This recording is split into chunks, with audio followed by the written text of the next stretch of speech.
ఆదిలాబాద్ జిల్లా ఉట్నూరు మండలం హుస్నాబాద్లో అభివృద్ధి పనులు చేపట్టడం లేదని ఆరోపిస్తూ స్థానిక యువకులు నిరసన చేపట్టారు. దుకాణ సముదాయాలను బంద్ చేయించి గ్రామ పంచాయతీ కార్యాలయం ఎదుట ఆందోళన నిర్వహించారు. పంచాయతీ నిధులను సక్రమంగా వినియోగించలేదని ఆరోపిస్తున్నారు. గ్రామంలో రోడ్లు, డ్రైనేజ్లు, వీధి దీపాల సమస్యలను పరిష్కరించాలని డిమాండ్ చేశారు. వీధుల్లో నిర్లక్ష్యం వహిస్తున్న పంచాయతీ కార్యదర్శిని తొలగించి చర్యలు తీసుకోవాలని యువకులు కోరారు.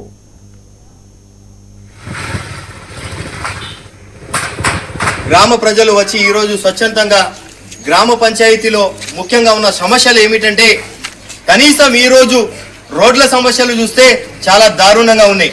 మరి ఈరోజు పక్కనే ఉన్న రోడ్ల నాలని చూడండి ఒకసారి, ఇంత దారుణంగా ఉందో.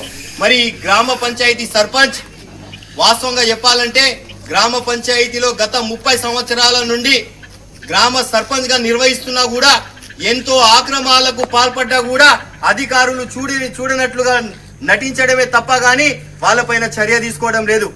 ఎందుకు ఇంత నిర్లక్ష్యం? మరి ఈ రోజు మా గ్రామ పంచాయతీ సర్పంచ్ కి మేము చెప్పదలుచుకున్నది ఒకటే, మా గ్రామంలో వీధి లైట్లు, నాలి కాలువలు, రోడ్ల సమస్యలు, అదేవిధంగా చూస్తే లేని సమస్యలు, వీధి లైట్లు చాలా సమస్యలు ఉన్నా కూడా కనీసం పంచాయతీ సెక్రటరీ కూడా పట్టించుకోరు. మరి ఏమైనా ఫోన్ చేసి అడిగితే ఒక సమాధానం చెప్పుడే తప్ప గాని పరిష్కారం